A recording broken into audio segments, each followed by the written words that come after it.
Rise and grind, multifamily friends, welcome to the Morning Perks podcast, where bold conversations are brewed fresh and every episode is rich, energizing, and guaranteed to wake up your commute. Just like your favorite cup of coffee, we keep it smooth, strong, and full of flavor, serving up insights you'll want to sip on long after the last drop. This podcast is the perfect blend for getting to know the people behind the progress at the Greater Charlotte Apartment Association. From industry trailblazers to rising stars, we're spilling the beans on the stories, experiences, and ideas of those making a real impact in the multifamily world. So grab your mug, hit download, and press play on your way to work. Whether you're stuck in traffic or cruising through your morning routine, Morning Perks is your daily dose of connection, inspiration, and industry buzz. No extra cream required. Let's go.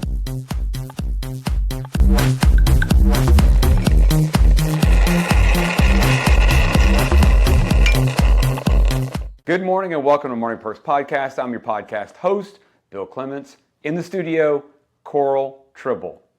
She's a Charlotte Accounts Manager with Aire-Master. So, I just want to get going. I just want to do it. Are you ready? I'm ready. Are you excited? A little bit. Have you had coffee? Yes. Have you prepared? 5 minutes ago. I have not prepared, so we're even. These are the things I want to talk about first. You have a lavender onesie on. I do. I don't have a onesie. I'll hit you with the memo next time. That's terrible for me. Outfit coordinate. So you have a smell. This is interesting. You have a smell-related color on your onesie. Yeah. Lavender is a smell. It is. Not we that that's have that in our collection. Not that you smell like lavender currently. No. But you have a lavender onesie. I don't. But you have Chucks on. I do. Show the people. You know what? Here's what I want to say about that. Chuck, here's what I want to say about that. I don't know that I've ever remembered anyone on almost 100 episodes of the Morning Perks podcast that rolled up in here in Chucks. You're the first. That's just saying I'm underdressed.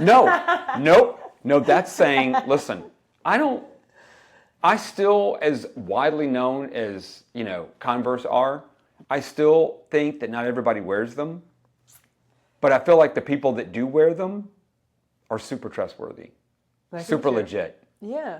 Regular people. Yeah. Okay, here's the question. Do you wear your Chucks with socks? Yes. You wear socks all the I time? refuse to wear any shoes without socks, actually. Including Converse? Yeah. I know.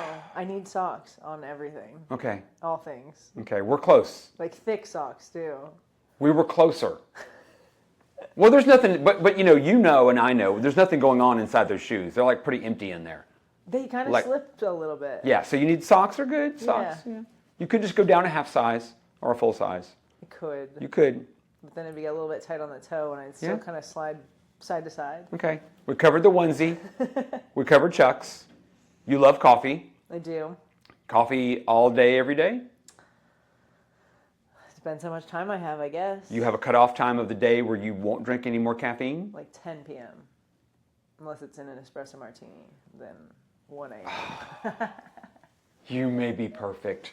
I won't do it at last call, only because I care about the bartender. But you're not cutting off at 4 in the afternoon. You're still rolling coffee. Oh, no, let's just keep going. It's perfect. 4, day's just starting. That's what I'm talking about, right? That's what I'm saying. I think people think that I'm insane. I could drink it till I go to bed. Yeah, it's good. I mean... Doesn't matter. You can still sleep. Yeah, okay. I can sleep. All right. You want to get into it? Let's do it. Here's the tagline for our topic today. The invisible amenity. Yeah. And so I thought about it. To be honest with you, I think like a lot of people, I didn't give what you do much thought until you were going to be on the podcast. And then I thought about it for a minute. And so you think about like obvious amenities in an apartment community, right? Yeah. Like the front door, the curb appeal, the front door, when you walk into the clubhouse, if it's a theme, whatever they got going on with the decor. Yeah. Outside amenities, we've talked about that on the podcast before. I mean, there are a lot of visual, obvious things that are appealing in any kind of situation that you walk into, whether it be your home or your office or an apartment community. But probably, once I thought about it, probably the most memorable thing about anywhere that you go is the aroma, the smell. Yeah. Like that could make all the difference in the world to make someplace stand out. And I guess that's what you do. Yeah. Yeah? Scent is crucial to survival and creating a like brand image for your business. Right. You can have all the nice furniture in place, but if it smells like a wet dog in there, probably not going to hit the marks. Nope, it's not. Yeah. Do you feel like people get that quickly? Well, I mean, you're in sales. Do you feel like people convert to that mindset pretty quickly? I mean, it should be. I think so. I think nowadays it kind of became like a luxury item where people were like, oh, the really ritzy places, they do that. Now it's kind of like an industry standard. You're seeing it everywhere. You're walking into places. Your scent actually triggers about 0.02 seconds before your other senses take over. So you're making opinions off of it right off the get. You really are. Yeah. So I found out, it's a couple of months ago, I came, our studio is in the GCAA offices, right? Yeah. So we're in the offices here. I came in here for something, it could have been this, and I picked up on it almost instantly. and so I had a conversation with staff, and turns out the GCAA now has a signature scent. You do. Right? Yeah. Were you involved in that? I was a little bit involved in that, yeah. So, I mean, you don't have to tell me if you don't want to tell me, but how does that process go? Like, how do you set somebody up on a signature scent? I'm just curious. So for businesses in specific that are like looking to create a signature scent kind of brand for themselves, we start with like, what are we looking at? We talk to you. What are you wanting from this scent? Are you wanting people to feel homey? Are you wanting to feel them engaged and excited? So matching that to what their kind of experience is intended. So you're not going to go and put, some floral, bright, shiny stuff in a place that looks like a little dungeon. You need something sleek and sexy. So it's kind of matching a scent to what you're looking for, and then we can kind of custom blend things, send things to our lab to be replicated if people already have kind of signature scents in their brand, you name it. But from there we sit them down, we start smelling some stuff, and you're not going to love everything, and it'll kind of help tone us into something that they like. But there really is more to it, right? I mean, what I'm hearing you say is, so let's just say I'm a sandalwood person. Yeah. It's not really about that. It's not really about your personal preference, which would be fine. Yeah. If that's really what you want to spend your money on, you're not going to fight them. Yeah, no. But it really is more about matching the scent with an emotion, right? Correct. So that there's a connection and maybe an unspoken segue to what you want them to know about your space. Yeah, so you're not picking a scent that you like. I mean, you probably want to like it at the end of the day, but you're not going to go in there and say, hey, I love juicy watermelon. I want to make this whole building smell like juicy watermelon. Right. That's not what we're doing here. Like, we want to find something that's favorable to a majority while it also meets and matches what you're creating for your residents that are in-house. So. Are there a couple of scents that are widely asked for or wanted? I'd say people lean in pretty heavy to like some eucalyptus-based options, whether that be like a coconut eucalyptus or spearmint or jasmine. One Way after Hotel One is a big, hey, do you guys have that? So obviously all your luxury collections, and White Tea and Thyme is one of my popular favorites. It's similar to like the Westin scent, if you've ever been to a Westin hotel. It's kind of a floral base, but kind of garden vibes. And so those are kind of the big hitters, and then you go into like your niche of your coastals. And are there more companies than we think on the street that we utilize on the daily that have signature scents? Like your regular like retail stores and things like that? Oh yeah, absolutely. Really? You'd be shocked to find out how many people behind the scenes have them like pumped through their HVAC and we're just completely unaware. Some car brands have their own signature scent that they're pumping into the back rooms. A lot of retail. The reason is that people are likely to spend 20% more if they are in like a positive smelling environment. So in those situations, there's a couple of things going on. There's the brand awareness, because I think subconsciously you start to realize whenever I'm in this particular business, it's the same. Yeah. But then also it helps them stand out, right? 100%. But you're saying it encourages spending? Yep. Yeah. So, I mean, even if you don't necessarily want it, you want more money back in your pocket, and that's going to help you get it. Yeah. Wow. And, yeah, it's kind of fun. That is kind of fun. Do you want to share some things that you think people don't know about? Scents in general, utilized in their business. Yeah. Things they don't think about. As far as you encouraging them to understand the benefits of it. Other than, that's a pretty obvious benefit. You're going to make more money. Yeah. In theory.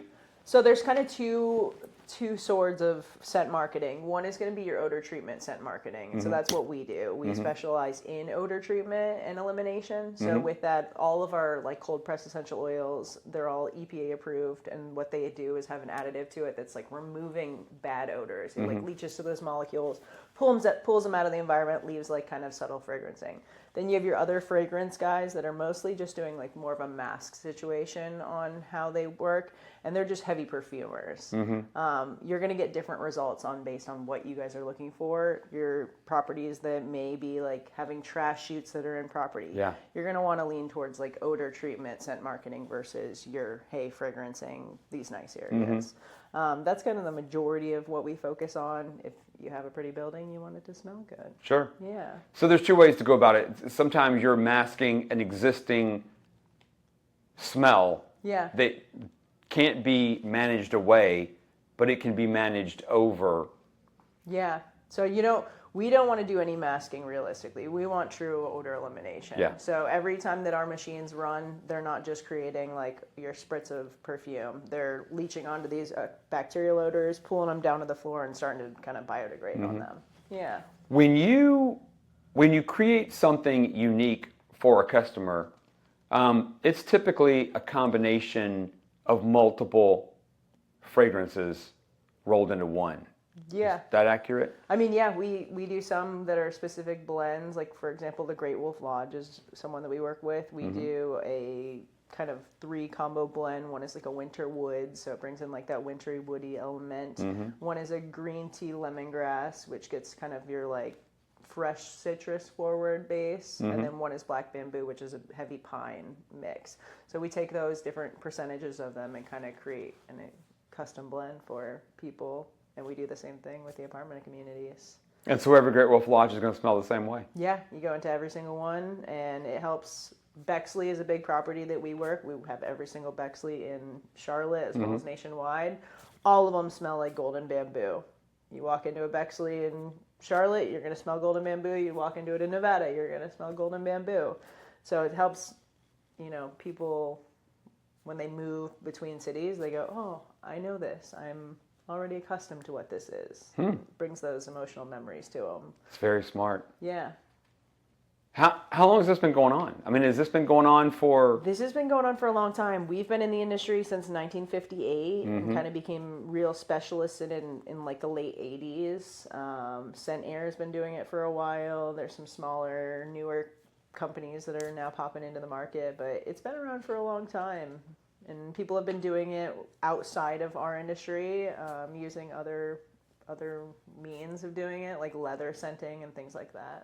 Yeah. Not that you care, because you want folks to buy what they want. Yes. Do you have a couple of favorites? Scent-wise?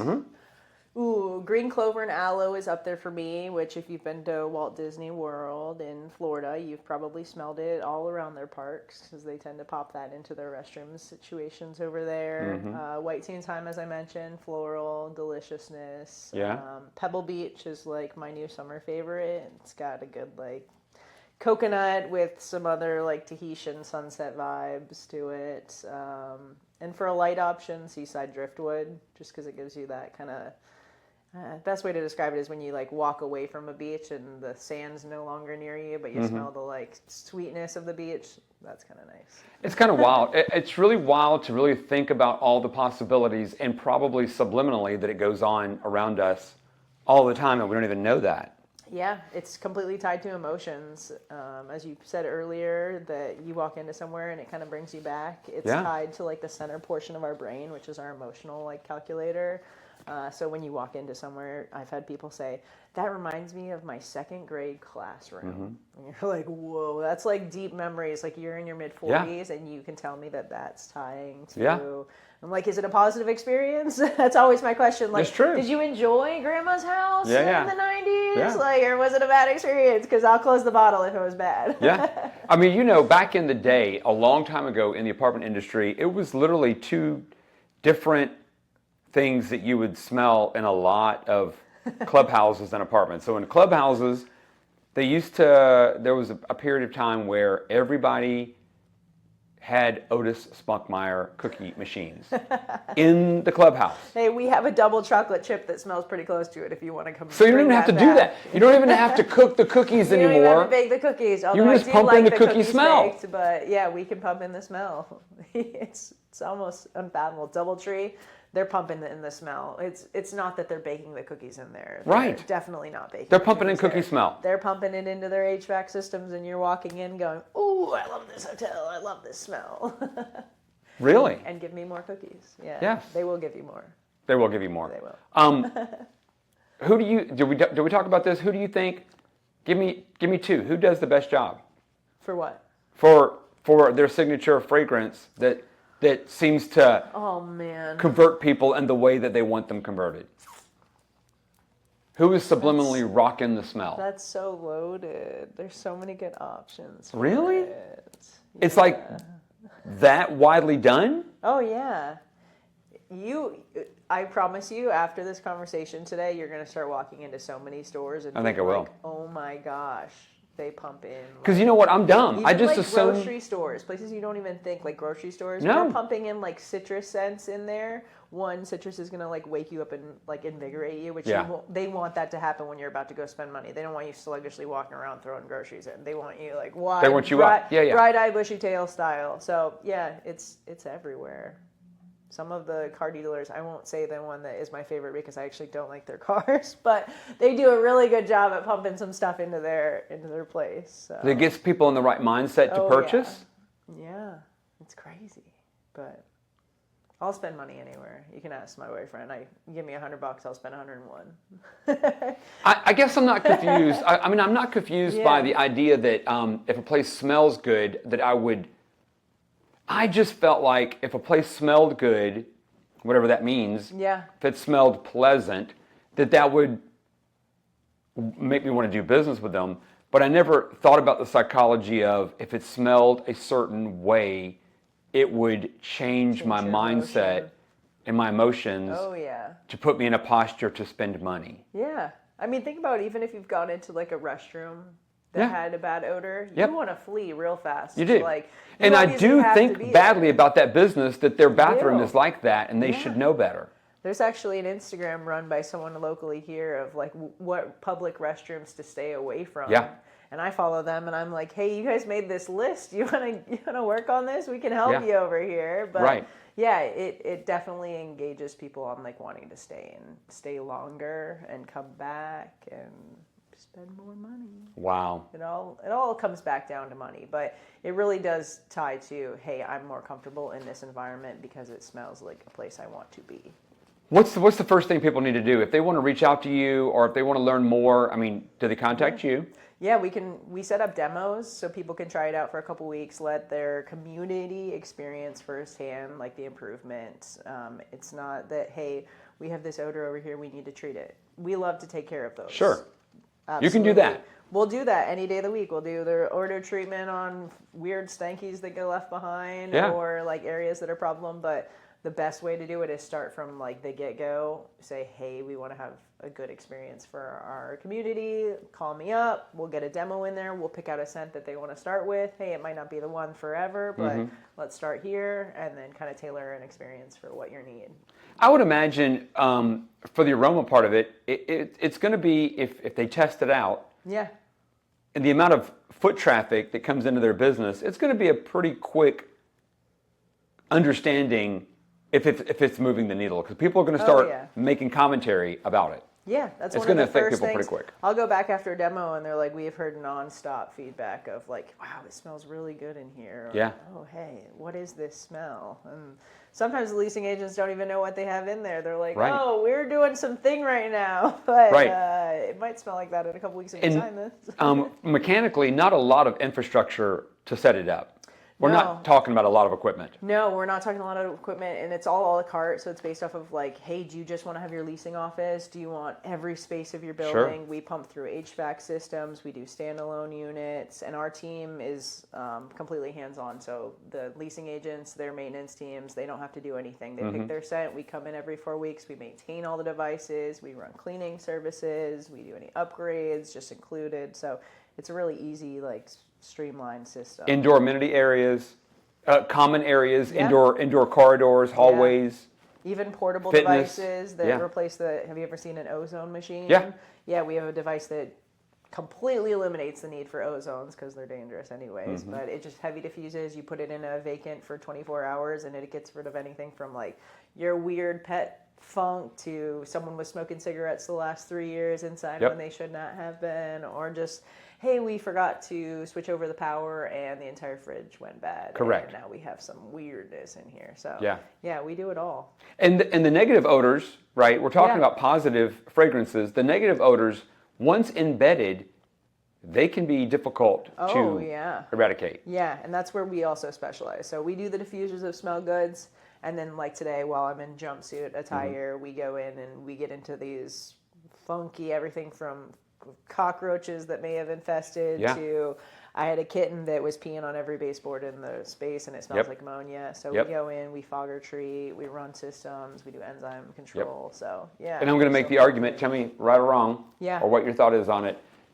Cat urine, way worse than dog urine. Way worse. Way worse. And I will say that in specific, I don't know if this is right or not, but male cat urine, for some reason, smells more than women's. Correct. It does. I don't know if that's factual. No, it's factual. We're to the point where we can go into a home and we're like, okay, the litter box was here. And they're like, how do you know that? I'm like, because I can tell where sprays happen on this place by using my nose. We've seen a lot of this. But yeah, that's the worst in my opinion. All right. We're going to get a little off track. Okay. Are you caught up on fragrances?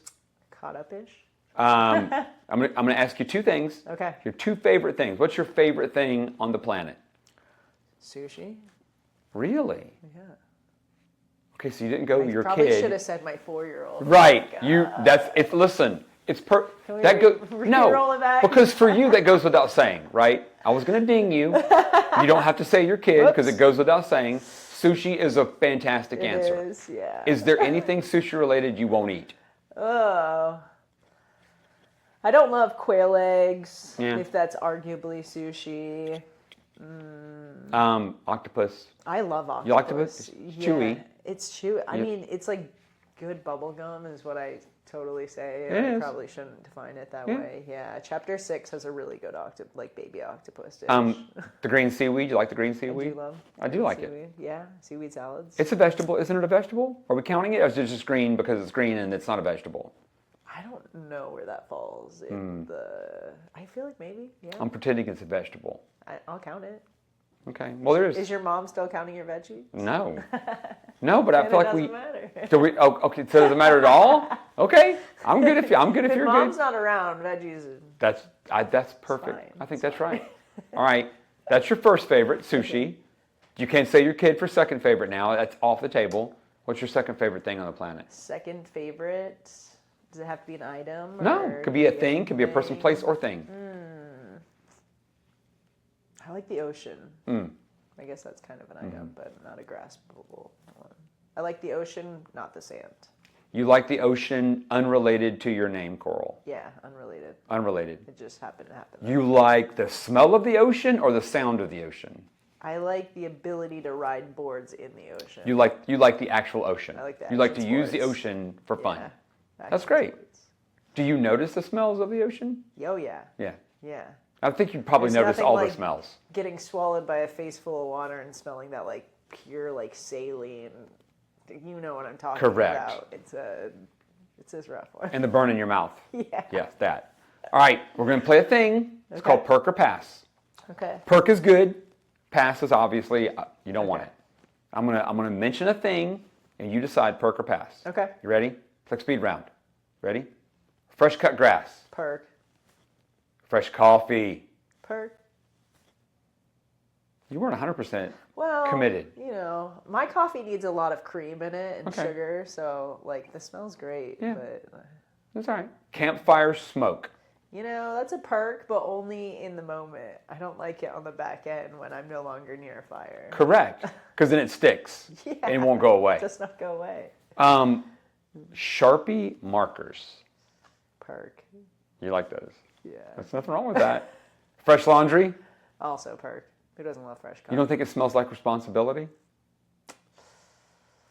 Well, when you put it that way. Just saying. All right, here's one. I have two more. Okay. Chlorine at the pool. Pass. Yeah. Agreed. Cigars. That's- Cigars is the bad in that's- arrears too. That's the one that it's like it's good when it's happening, Mm-hmm. and then when you have to leave and you like take off that clothes and you go, oh, I agree. yeah. All right, I'm going to go one more. I really didn't know that this had a smell, but I guess it does. Shows you how illiterate I am. New books have a smell? Yeah. What? What? Paper? What did I just say to you? That's a Illiterate. Not a book reader. Hello. Have a little. I think that's definitely a perk. Yeah. That's like, honestly, I go into models sometimes and they'll have like books that don't have words in that are just like colored for Right. what they need. I don't know if Yeah. that's a quiet thing of the industry, but there's like opening them up and closing them really fast. Yeah. You'll smell that smell. I get that. That's true. Yeah. All right. See, now you know. Yeah, no. Yeah. See, and these are all like, I feel like these are all like really relatable smells. Yeah. They're good smells. I'm going one more. Yeah. Rain on a hot sidewalk? That's a good one. Petrichor. That's what that's called. There's a special name for that one. What? Yeah. And I love that smell. It's a good one. It's kind of like a dewy, like wet dirt smell. Oh, yeah. Oh, it's good. Here's something for a future episode of the Morning Perks. The difference between men and women Oh, and yeah. smells. You could go women and smells and vision and colors and the way that you guys see. I just learned the other day, men actually don't do well with like your, what is that, vision? Peripheral vision? Yeah, because you guys don't scan for threats. Women do better because we're constantly scanning for threats. So you guys kind of narrowly see here for threat. We see like all You think right women there. scan for threats more than men? What? Yeah. I scan for them in my kitchen. I mean, you and I are going to have an entirely separate, additional podcast. Yeah, just fun facts. Yes. Yeah. I scan for threats all the time. You call me a woman? What What's was happening? the most threatening thing in this room? When I came into it or currently? Currently. Where's the threats? How many threats do you see? Kelly DeMario's in the room. She's recording us. She's threatening to me on Threat occasion. number one. What is the most threatening thing in this room to you? Well, the TV could fall. The blinds, we could get tangled in the cords. You're a safety person.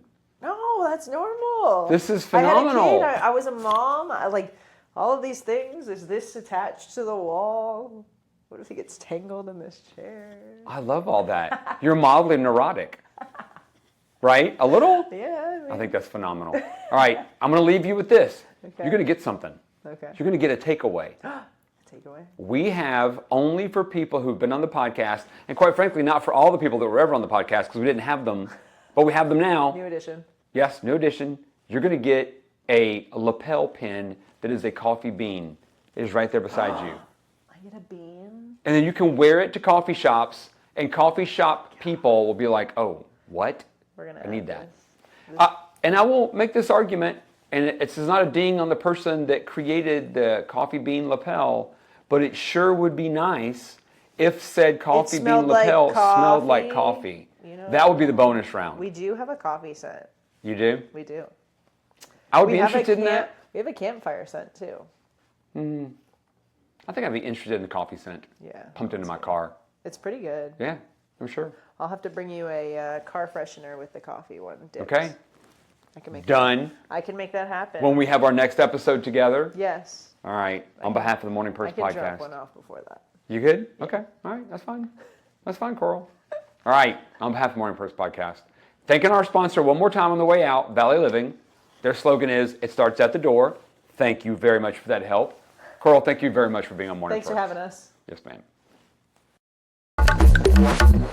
Thank you for tuning into this episode of the Morning Perks Podcast. Our podcast airs the second and fourth Wednesdays of the month at 7 a.m. Keep up with all things GCAA by following our Facebook and Instagram pages. Download the GCAA app in your app store to maximize your membership experience. There you can easily learn about and register for upcoming events, sponsorships, and educational opportunities. Thank you for listening to Morning Perks and have a fantastic day.